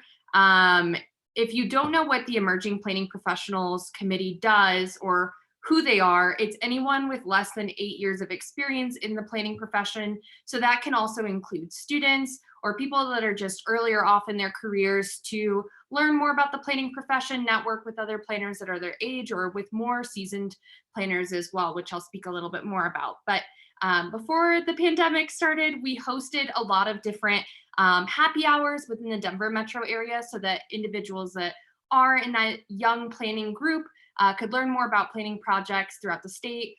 We did a tour of Races Brewing Company, which is located within the Sun Valley district. And it was really interesting to learn from someone who's been a part of that stakeholder process to create that sub-community within the Denver metro area. And then we also hosted an infill tour of the milk market maybe the day before I think the pandemic really started to take effect. So it was a very interesting time to look more at some of those programs. But as things started to continue into 2020, we did host a reading group, which was previously mentioned by one of the Denver metro area reps, Hadley Peterson. with the Color of Law. As she said before, if you haven't read the book, I'd highly recommend reading it. It's a great book to learn more about redlining within communities. And we also hosted an inaugural mentorship program at the conference so that seasoned planners and young planning professionals could learn from one another and take on the opportunity to do some resume workshops and reviews. So that was a really great opportunity to just get to know one another a little bit more virtually too this past year. And if you go ahead to 2021, a lot of what we're looking to do is pretty much the same as it was last year. The one thing that I would like to highlight that I think is really important more than ever is that obviously a lot of young planners in the field are experiencing layoffs or furloughs. And so our committee has significantly dropped because of that. So if you are someone who maybe is looking to learn more about the planning profession opportunities, we'd really like to help you in the wake of COVID. Maybe it's just doing meetups with one another. That's something that we really think is important and we want to continue to grow. But also we really want to grow our committee too. So if you do have some sort of interest in helping other individuals that might be struggling, or maybe you just want to learn more about the planning profession, please let us know. We'd love for you to join our committee. You can email us at the email that's there on your screen, and we'd be happy to have you, and you would be welcomed with open arms. So that's all I've got. I think I'm introducing Hadley next. I don't think Ignacio is here. Ignacio is not here. So this is Hadley again. I am one of the co-chairs for the Equity, Diversity, and Inclusion Committee. My other co-chair, Ignacia Correa Ortiz, is not on the line today, so I'll be walking you through 2020 and 2021. So our 2021 committee members are up here on your screen, but really the point of this is to encourage any of you all that have an interest in equity, diversity, and inclusion to please get in contact with us. We are a fairly small group, although I would say most of our members come every month to the meetings. They're held at lunchtime virtually. We're still kind of picking the day that ends up working best for everybody. But the flexibility of doing that virtually has been really great. We used to meet in person downtown, but we'll see if we can get back to that this year. Next slide, Sheila. So in 2020, we really formed our group and started to think about what our goals for this committee were. And as Max talked about already, we have been crafting a survey to go out to our membership. I think he did a really great job doing an overview of what that survey is. So I'm not going to dive into too much depth about that, but you will be seeing a survey in the near future around some equity, diversity, and inclusivity principles, both in planning and the planning field, in your workplace. We're really trying to dive in and figure out some of this data so that we can back up what our goals are for the year. We've also been collaborating with Western Planner, as you also already heard, on Native American issues. And so we have been reaching out to a lot of youth and planning different committees, and Western Planners connecting us to urban Native American youth through DPS to kind of present planning as a career alternative. We also hosted a session at RISE, which is the APA Colorado State Conference back in October, entitled, "Is Colorado Ready to Rise?" Really looking at how Colorado and the planning field is embracing equity and inclusion right now. And then moving into 2021, our big goal is to further a planning profession that is representative of the population it serves. I think, Max mentioned a planning school that's representative of the population it serves. So it's really, planning profession all the way from students to seasoned professionals. And so we anticipate participating again in the Colorado Planning Conference with another session. We're going to use our survey to really understand hiring practice, pay equity, opportunity, and promotion in both public and private sectors of planning. And then to promote the inclusion of a diverse generation of planners, like I said, we are working with Western Planner, working with Youth and Planning Committee, as well as some other partnerships to really engage with youth all the way from K through 12 to expand the knowledge of planning. And then identify and address planning issues affecting minority and disadvantaged communities, further diving into what those issues are and how we can best be planning advocates for those. And I'm going to pass it off to Renee for Great Places.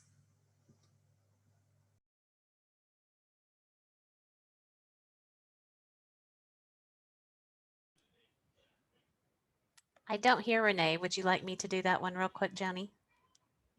Yes, that would be great. Thank you, Sheila. Well, our Great Places Committee is in their 3rd year now. Renee is our new chair. Jeff stepped down earlier or late last year. So thus far, we had our first designation in 2019. That was Old Town Arvada. And then in 2020, we designated 2 places. We did Great Street, Tejon Street in Colorado Springs, and Great Public Space in Palisades. It's the Palisades Plunge Trail. Both of those were presented last fall as part of our awards program. For 2021, they hope to generate new excitement for the program. We're hoping to get more word out there, really keep the buzz going, increase knowledge of the program, receive more applications. We'd really like to get 5. Sometimes we get 2 or 3. We'd really like to see it get more, and then update the review criteria based on comments that we received in 2019 and 2020. So this is another committee that would like to see some help. They will probably put out their call for nominations in March or April. So keep an eye out for that. And I will introduce Braden Nicholson. I'm going to get it right, Braden. Thank you, Sheila. Hi, everybody. I'm Braden Nicholson. I'm a planner with Bohannon Houston, and I'm also one of the co-chairs for the Healthy Communities Committee. Liz Young-Winnie is the other co-chair. She's a planner with the town of Wellington. If you could go to the next slide, please. Thank you. So just a general overview of our committee. We're a group of planning professionals and we advocate for healthy communities across Colorado. We meet virtually every 6 weeks to kind of discuss trends in healthy community planning and other things that are happening around the state related to health and planning. Next slide, please. So some of our 2020 accomplishments. Since we meet virtually, we always typically host presentations throughout the year. And some of the ones we hosted in 2020 were language justice and equity, trail planning, the connection between land use and water, zoning for manufactured homes, and then the GoCo grant program. We also supported the APA Colorado Town Hall. We had presentations on the coronavirus and how that's related to healthy community planning. We also held weekly presentations during the APA Colorado Planning Conference back in the month of October, and those were focused around community engagement, transportation equity and sustainability, and then repurposing streets during the pandemic. Next slide, please. So we're really looking forward to 2021. Some of our goals are to continue to host online meetings every 6 weeks. Our members really like that and enjoy that virtual platform. That was even before COVID. We have been working on a housing and health position statement for quite some time, and we're really excited to get that wrapped up here in the next few months. And then something new that we're starting recently, we recently onboarded an intern through the Colorado School of Public Health. So they're a student at CSU, and they're going to work together with us to create a toolkit of land use regulations that support healthy communities. And this was a project that our committee members identified as something that they wanted us to work on and a product they wanted us to produce. So that's going on currently, and it should be done around August of this year. Lastly, we just continue to support our committee partners and members. We promote events, and then we, of course, support healthy community planning statewide. So if you're interested in joining our committee or learning more, I can pop our email address into the chat. So thank you. And I think Next is Marine with the Membership Committee Advisory Committee. This is Maureen, and good afternoon. As it was reported earlier, I rotated off the board in 2020, but I've stayed on to help with 3 things that I'm going to report on. The Membership Committee is not a committee in the sense of, I guess, the other committees that we've reported on, in that we don't have events or anything like that. It's hard to generate enthusiasm. As a result, the members at this point, I'm the committee chair. Michelle Stevens is on the committee, past president, and Sheila is a huge asset as chapter administrator. Typically, we have at least 2 other members, so any volunteers, that would be great. Next slide. So where we are in terms of membership by geography, and I want to make the point that we've actually had a growth in membership from the same time the previous year, which is good because of COVID. So these differences that you see in the last column are really from the previous quarter, which would have been the second quarter of 2020 to the third quarter. And you'll see that the areas where there were the greatest geographic losses were in Denver and in the Northwest. Next slide. So looking at that in terms of member classification, we see that, which is sort of disconcerting to me because I'm very active in promoting AICP, is that we had a large loss there. So we need to dig in and find out what that is. But I'm really presenting this to show you that the membership has been gaining a little bit, but pretty stable. And so we're trying to figure out how we can increase membership. Next slide. So in 2020, just like the other committees, it was kind of a rough year. We did complete a refresh of the membership and volunteer opportunity brochures. The ones you see here are the older ones, which are right after we debuted the logos for the committees. They were done for the 2019 Colorado Planning Conference, but the new brochures have our new branding. And so we got that done. And we initiated but didn't complete development of a welcome packet. We thought that that was one way to maybe at least thank people, thank our members, and to kind of reinforce what benefits and opportunities to volunteer there were. So they would include the brochures, but maybe some swag and so on. And we also held a member networking event to inform next steps. And I'm going to go through, we did polling during that. It was done during the conference. Next slide. So we didn't have a huge turnout, but I think what we can see as a takeaway is that the geographic reach was broad. So that was cool that we had statewide representation. Next slide. And what were people interested in planning? What were their passions, their niche? So we found out that, and probably from some of the other committee presentations that you've seen, equity is touching every facet of what we do right now. And the generalists among us reach out in each facet of planning to support integration of that. Next slide. And then we drilled into what we might be able to do to be better, what we needed to offer. So we found that we needed to offer more events. And the next slide. And that the most important events, at least to those who attended, were the conference and networking events were favored over training opportunities, which also got high marks. And the partnered events were less popular. Next slide. Maybe that goes to what Mark said about the engineers. So our goals for 2021 are to complete a planners in Colorado survey, kind of like what the equity folks were doing about the effects of equity on planners. And but the goal of that would be to be able to understand how we can promote employer support of membership, which we think is a problem just if we look at the percentage levels of representation in various regions of the state. to complete that welcome packet, and to connect, because that AICP thing, connect chapter planners with the professional development officer and promote the value of AICP certification. And mostly just do more and do better of what we're doing to make membership more attractive. So that is what I have for the membership committee. And here's the information. As I said, we need some volunteers. Next slide. So another area that I've stayed involved in is, I would really actually call it the FAICP nomination advisory committee.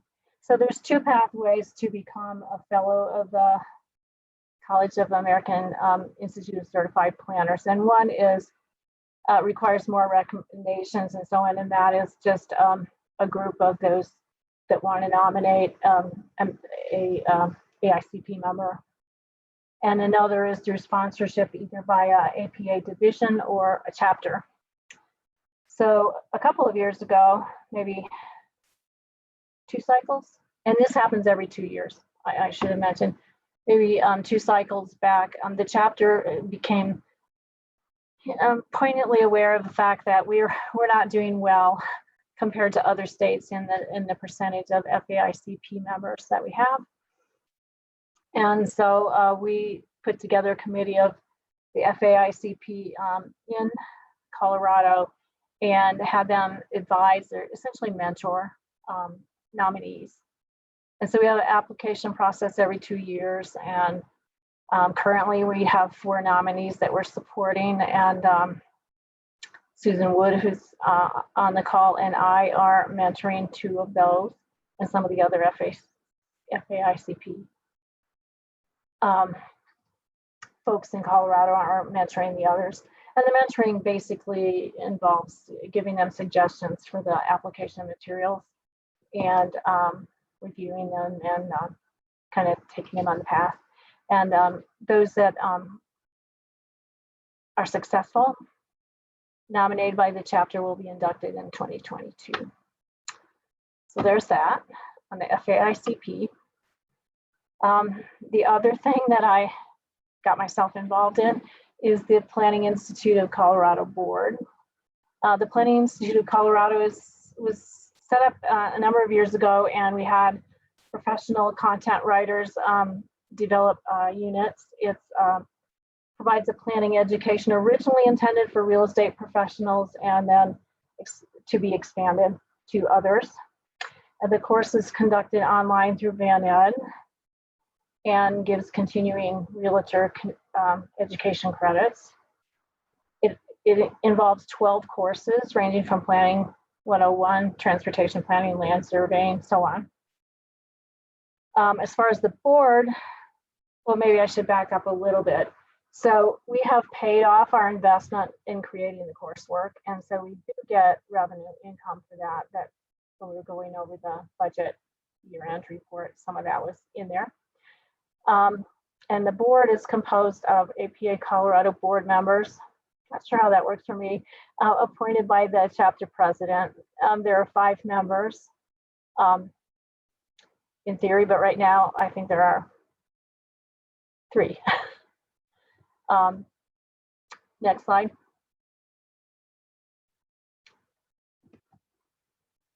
And maybe that is because if I look at the progression of what's happened here, back in 2018, we became aware that the online course content was really pretty stale, and it was dry and uninspiring and really dated, not accurate.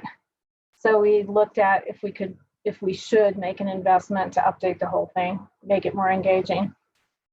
That kind of stalled out this past year, and we were kind of in the point of abandoning doing that at all. So we decided to give it another try, and we have volunteers. We have board members, APA Colorado chapter members that are actually voluntarily updating the content. And so if I go to the next slide, I can show you where we are on that. So the units that we've completed And either they've already been submitted back to Van Ed or they're under final review. Our growth management, permission to build, principles of zoning and subdivision, planning law, understanding sustainability, comprehensive planning, planning 101, and land conservation. And when I say those are competing, there's a method in my madness. The units that we have in process, we need some volunteers. They may have been already reviewed and updated, at least as a first go, but we'll need someone to review those. We may need a second pass at it. So that is economic development, land surveying and subdivision planning, planning process, and transportation planning. So if anyone here at the town hall thinks they have a talent in that bent and we're willing to give their time, we really appreciate that. Next slide. So our 2021 goals are to complete the full update and maybe go back to looking at enhancing learning aids if we can make this more engaging online. And definitely number 3, to enhance some of the exhibit images of the references that are involved with each unit. Some of them are pretty poor quality. And then I guess the big deal is to create a process for regular review and updates so we don't get in this position again. And that's all I have. All right. My name is Mike Tilka again, the co-chair with Julia Puster of the Outreach and Communications Committee. This is a 13-member committee and growing. Our next committee meeting is tomorrow if you're interested. In 2020, this committee helped with increasing social media activity, those town halls, the newsletters, awards, and they assisted with the transformation of the chapter website. It's worth noting, giving a shout out to Jenna Skinner, who handles a great deal of our social media activity, and we couldn't do what we do without her volunteerism of time. So moving on to this coming year. Oh, yep, and there's Jenna's contact for everybody right there. This is everything that she handles, our Twitter, Facebook, and everything else. And for 2020, you know, a lot of these goals I've already mentioned, and we really want to seek out those ways to be more interactive on social media, in our newsletters. We want to support those committees to get those memberships. The biggest item that came from our last conversation was finding ways to connect to less active members outside of the Front Range. We want to make sure that we have our roots for this chapter deep across our entire state. And again, those partner organizations, I think the amount of networking that can be done with architects, engineers is invaluable. And I hate in the past where I've been one of 2 planners at architecture engineers events. So we want to make sure we keep working on that. And if you have great ideas, send them along to the committee and we'll make them a reality. Thank you.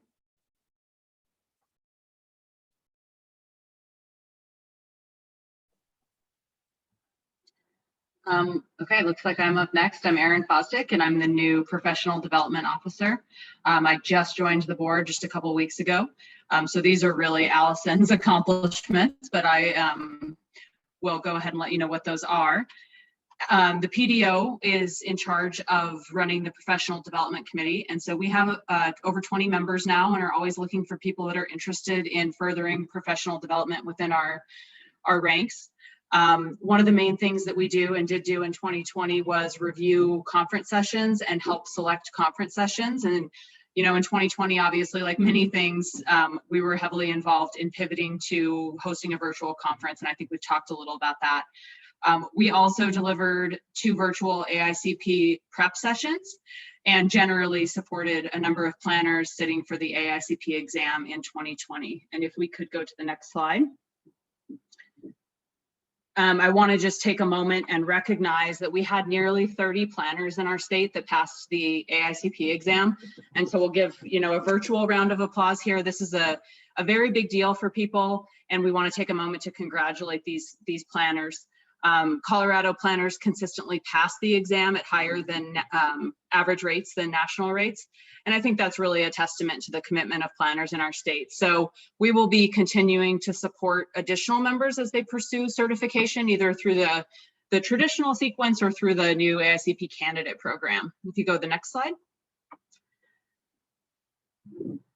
And that brings us to our goals for 2021.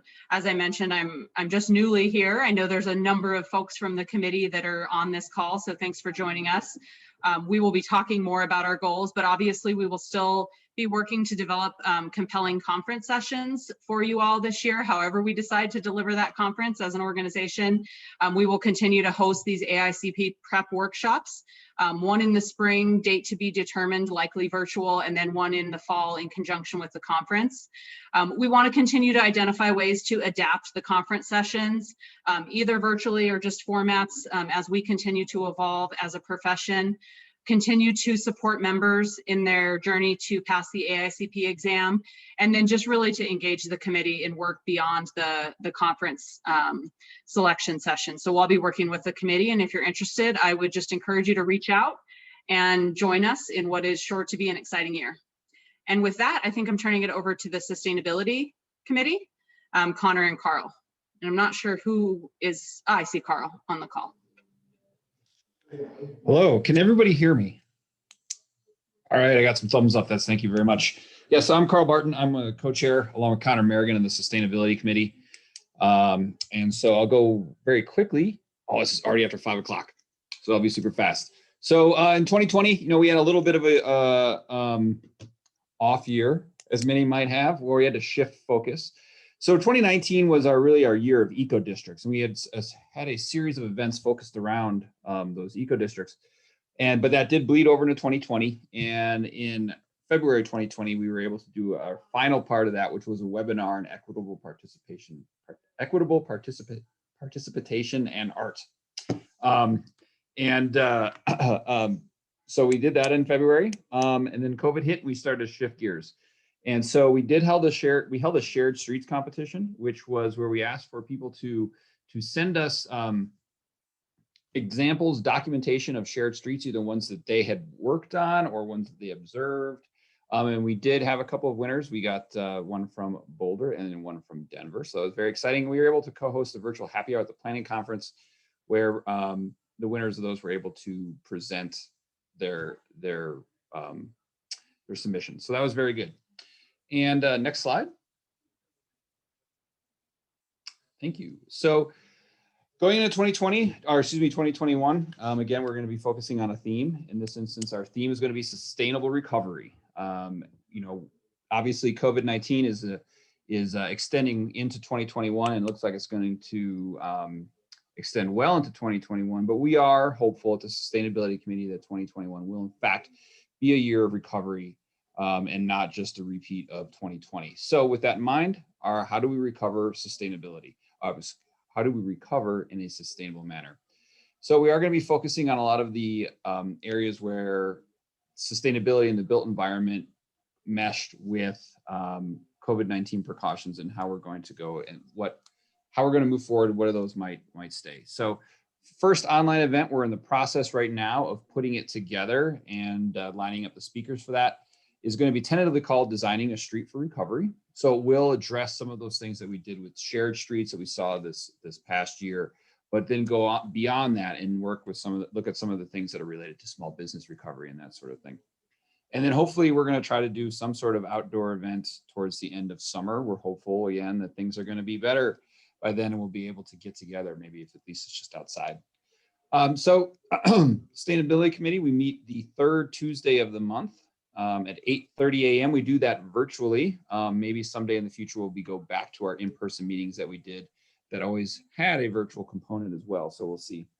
Again, third Tuesday of the month. And if you email sustainability@apacolorado.org, we will get you on the list, and we'll get you on the list, and you'll get the invitations, the links to the virtual meeting, and the agendas. So thank you.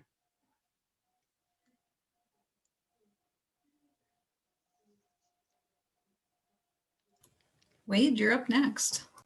Right. So thank you, Michelle, for your tenure as president, and appreciate it. She was here in the very beginning, started in 2016.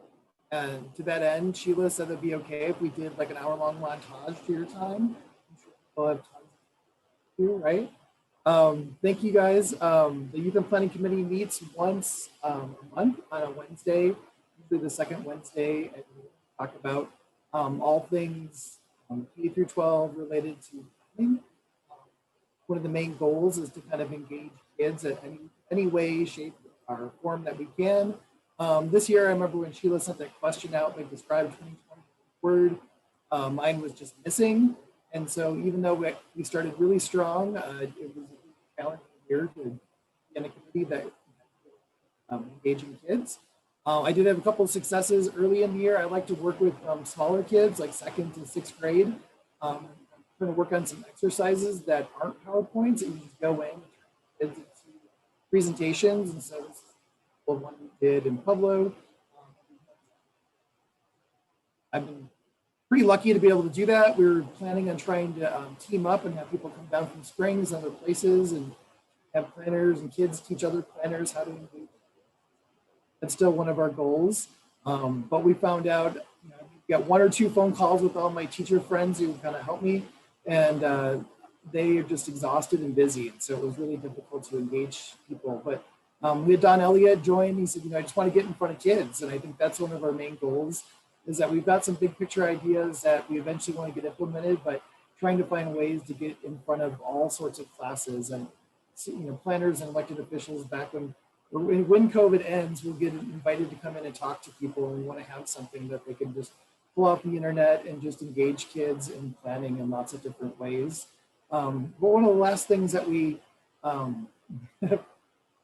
one of the things that we really found out, kind of talking to some of the teachers, is that, and I spent, you know, the quarantine all the time with a 9-year-old watching YouTube, is that, you know, even teachers have said, you know, there's a huge opportunity here, even though it was a frustrating year, for planners to engage a lot more youth just by kind of creating content in a different way. So basically we need to create a YouTube channel or something like it, and have like bite-sized bits of information that we basically upload onto YouTube or some other place, an APA website, and teachers can talk about, you know, whether it's equity inclusion issues or subdivision, or why the town's named this way, or why the streets are named this way, and they can talk about it and talk about the content, and then drive kids to a resource that they can use. And so we talked about how we would do that. We're probably going to need some other expertise from other committees, so we're looking to team with other people, and we just want to get in front of kids, and even if that means virtually this year. So that is all, and thank you guys, and just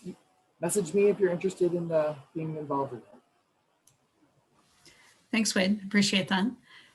So the final, almost final item on our agenda is the 2020 annual report. And I'm guessing everyone read this over the weekend, so they are fully appraised of what is in our annual report. The annual report actually goes up to APA National, and it actually looks really good. So thank you, Sheila, as always, for helping us look better than we might individually. Collectively, this is a great document. It really talks about what we've done as an organization, how we've met our goals, and has incorporated a lot of what we've talked about today. And so one thing we do need to do before we send it off is we do need to formally, as a board, approve the 2020 annual report. So I would welcome why can I not think of anything today about how to do this? I swear I'm like totally just brain locked up. I'm like, it's not a nomination.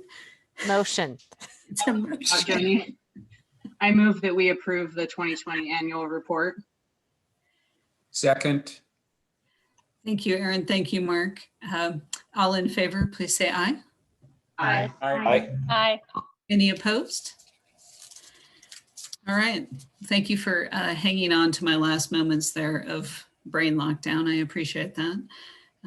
You would think with all the meetings I go to, I would have that memorized, right? So we did save time at the end if there were any questions, and the questions don't necessarily have to be of Sheila, me, or Michelle. They could certainly be of one another, or if over the course of today you heard something that you wanted to ask one of the members who spoke about either a committee or an area that they represent, certainly open. Unless Sheila, you had anything in the chat Q&A? I did not see any specific questions, and if there were, they had been answered by the board or committees that they were directed to. All right. Any questions? Any answers for questions no one's asking? I have one.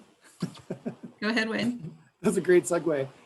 Since a lot of different committees talked about inclusion and diversity being kind of a huge thing for the APA, the State Preservation Conference is having its meeting next week. And I'm going to be part of a session with Denver and Fort Collins talking about how preservation commissions have been doing this and are doing this over the years. So if anybody's signed up for that, it's a pretty cheap way to see what some of this actually looks like when you're using historic preservation.